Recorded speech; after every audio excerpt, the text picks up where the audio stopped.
Bismillahirrahmanirrahim. Assalamualaikum warahmatullahi wabarakatuh. Salam sejahtera. Selamat datang ke Ilmu Channel. Ilmu Channel masih lagi dalam program mengajar untuk apa? Untuk kita menimba ilmu yang baru. Jadi, hari ni kita nak buat apa? Matematik tingkatan 3 simpanan dan pelaburan kredit dan hutang. Jom kita buat soalan nombor 7 ni. Aminah ni dia nak buat pinjaman pribadi sebanyak RM50,000 daripada bank untuk menyambung pelajaran dia college. Kadar faedah tahunan pinjaman itu ialah 5.5%. Hitung jumlah bayaran balik dalam masa 5 tahun. Tempoh dia 5 tahun. Jadi kita pakai formula ni. P tambah dengan P darab dengan R dengan T. Jadi kita ada principal RM50,000, rate 5% dan time dia adalah 5 tahun. Jadi apa kita buat? Kita masukkan je dalam formula RM50,000 tambah RM50,000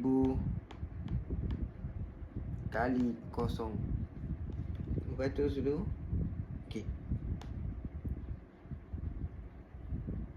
Oh bukan 5%, 5.5%. Maaf.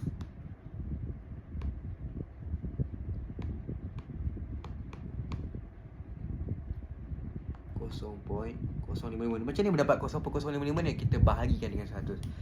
Kita kali 5, tekan kalkulator, kita akan dapat jawapan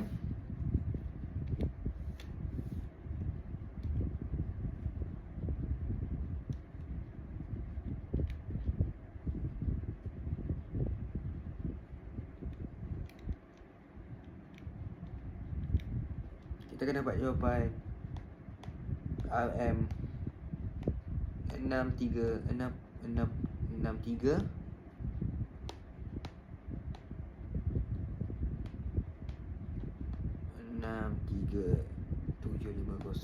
Tapi ingat dia nak kita cari berapa dia kena bayar balik angsuran dia.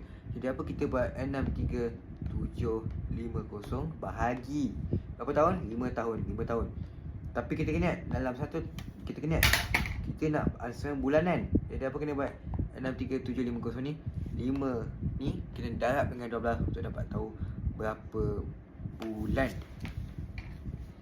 Jadi jawapan dia 1065. 1062.50. Kalau tak betul kita check kat kalkulator.